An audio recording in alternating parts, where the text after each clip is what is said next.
bago natin ipagpatuloy sa ating mga electric co-ops, balikan ko lang po yung sa pangtanong dun sa systems loss charge. Bago yung follow-up questions ko tungkol sa pass-through charges in general na binanggit ni Chair Juan kanina. So may ipapakita po akong electric bill, sample po ng electric bill, Mr. Chair. Tanong po sa DOE at saka sa ERC, kung maalis na nga po yung systems loss charges, magkano pong ibababa na charges sa monthly bill ng average Filipino household kung ibate po natin sa ganitong bill?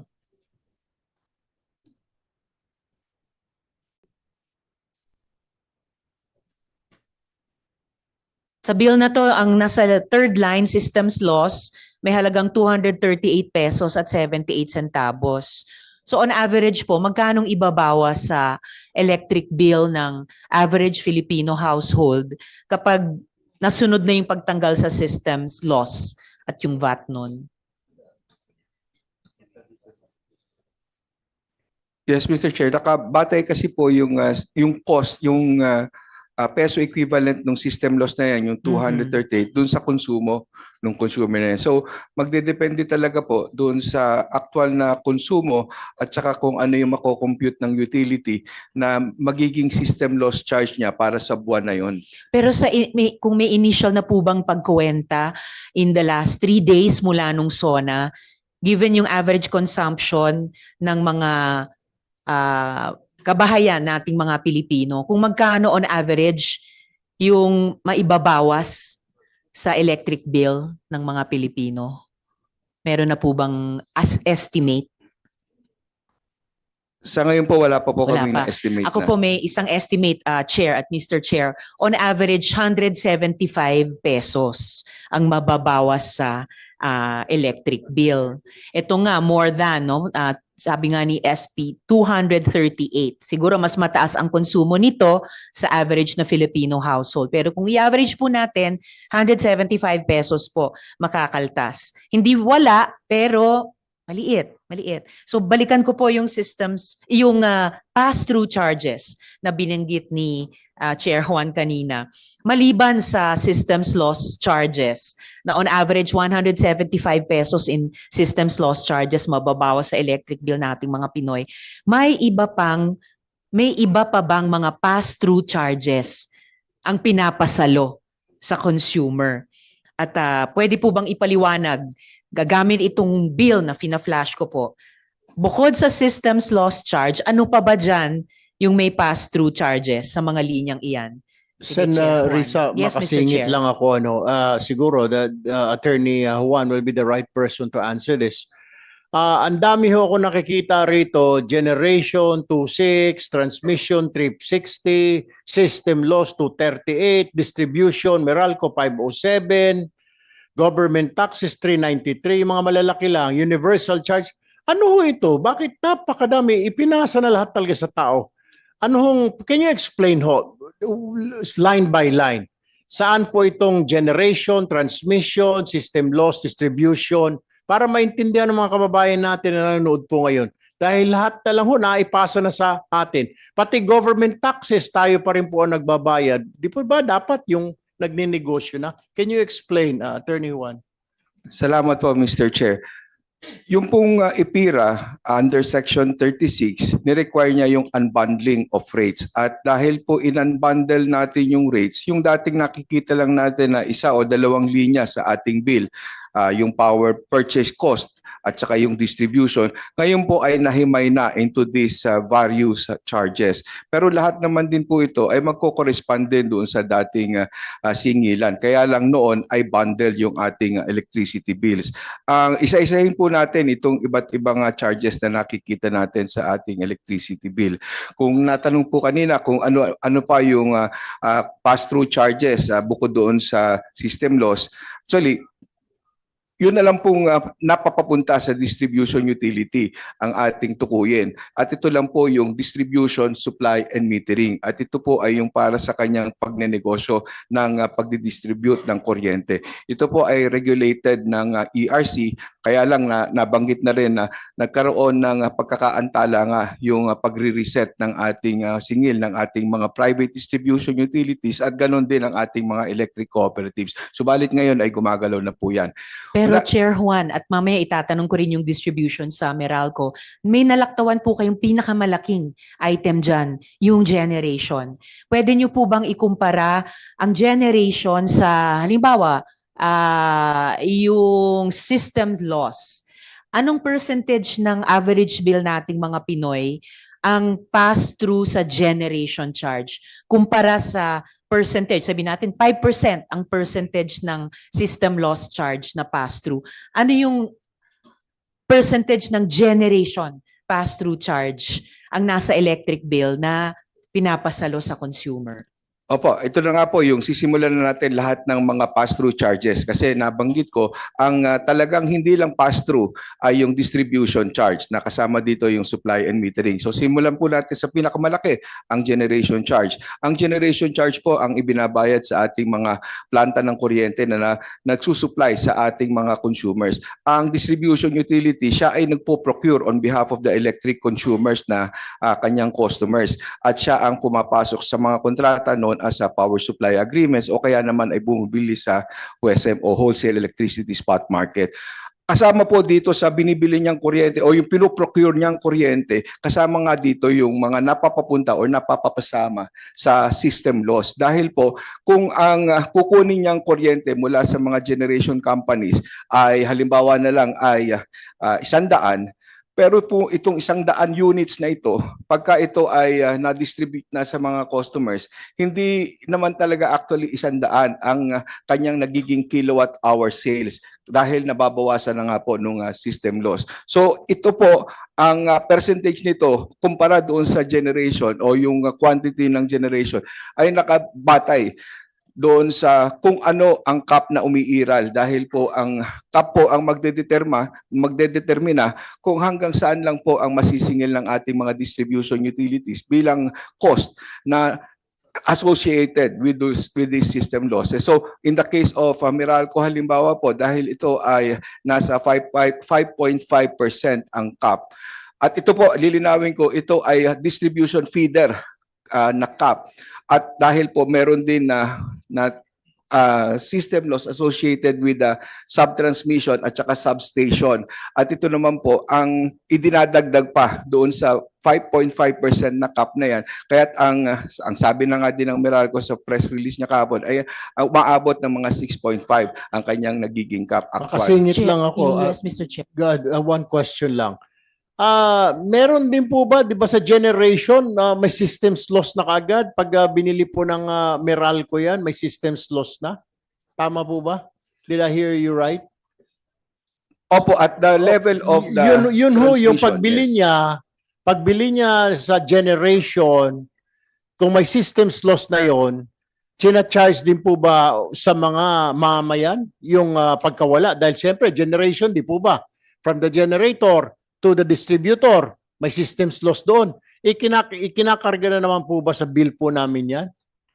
Ito po ay nakapaloob doon sa generation cost din o yung pagbenta ng ating mga generation na Kaya companies. sir, pero doble-doble na ho, di ba? Meron na systems loss sa generation, doon sa 2,603 na yan, na siningil, na pinatong na, meron pa talagang, Diyos ko po, systems loss tayo na magkano ba yung kanina, yung systems loss na nakapaloob na naman. So ang dami na hong systems loss. Systems loss ka na sa generation, di po ba?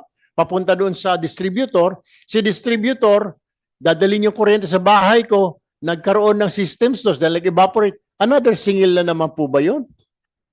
Opo, yung transmission loss at that level of the transmission, ito po ay naka-embed doon sa presyohan ng ating mga generation plants. So what you're saying, sir, doon sa kung alisin mo yung systems loss sa generation, sila naman nag-uusap dalawa nun, from the generation to the distributor, di po ba?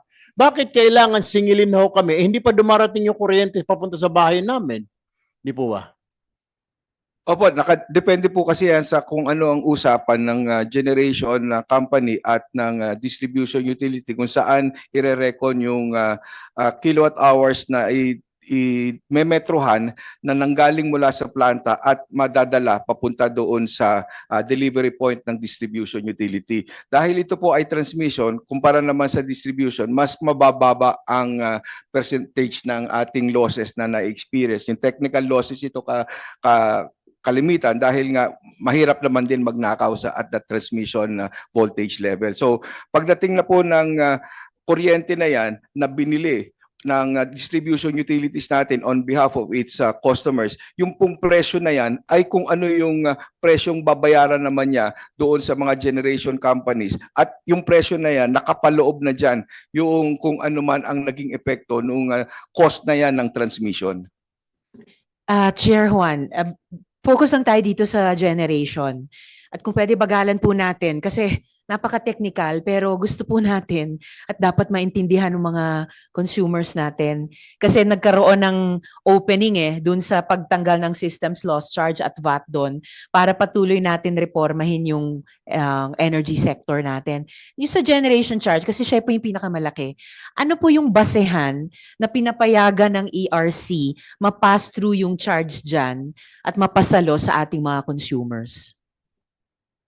Pinakabasihan po natin ay yung Section 25 ng IPIRA na kung saan nire-regulate ng ERC ang retail rates para sa captive market ng distribution utilities. Ang retail rates po kasama dito ang generation na kabatay po yan sa definisyon ng retail rates na nasa IPIRA din. Okay po, sir. So, paano po kinikwenta ng ERC eksakto at saka fair kung magkano dapat yung generation charge na lumalabas, pass-through charge siya, na lumalabas sa bawat bill natin? Sine-check nyo po muna bago ipasa at ipasalo sa consumer? O meron ba dyang generation charge na lumalabas sa bill na yung pala ay halos doble or higit doble sa presyo na dapat batay sa kontrata?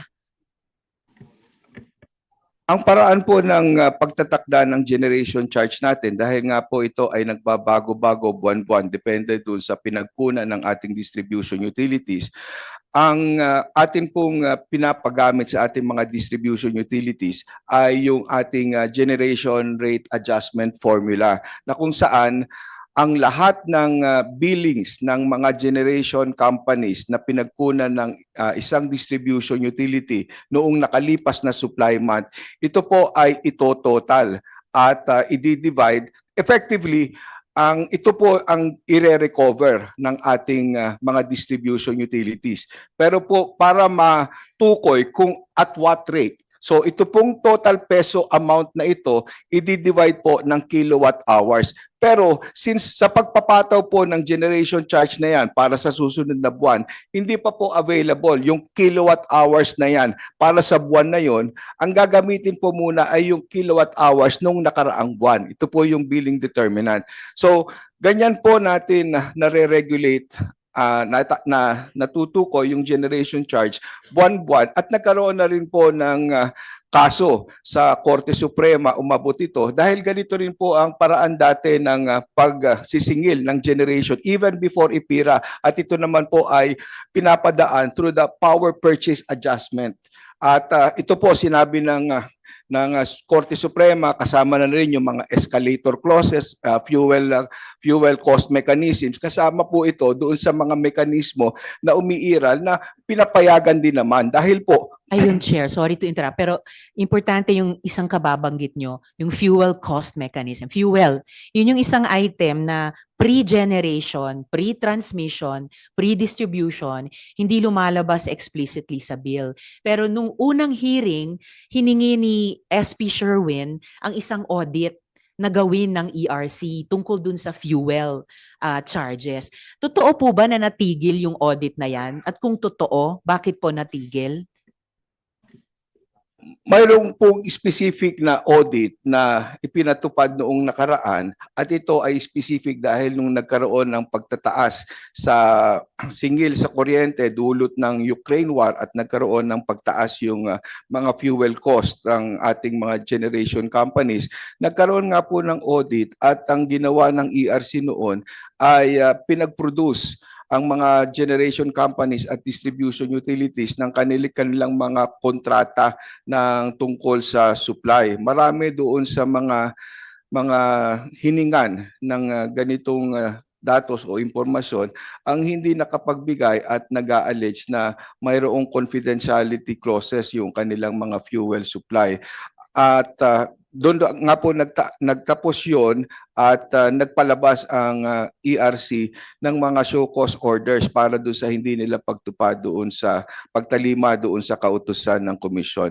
At kahapon lang para naman doon sa pinag-uutos ni Senate President Win Gatchalian na magkaroon kami ng audit upang matukoy naman kung bakit pataas ng pataas at itong first 6 months of the month yung mga generation charges. Kahapon po ay nag-aproba na ang komisyon ng audit procedure niya na sa isasagawang pag-audit ng fuel cost. Ang layunin naman po namin ay matukoy kung talagang naipatutupad yung mga fuel adjustment formula kasi po yung fuel pass-through adjustments ng mga PSA, karaniwan ito ay hindi naman nakabatay doon sa actual na fuel cost na batay sa kontrata, kundi sa mga indices or benchmarks. So ang layunin po namin ngayon ay makita kung talagang tama ang ginagamit base doon sa aprobadong power supply agreement at kung naipatutupad nga ng ating mga generation companies yung mga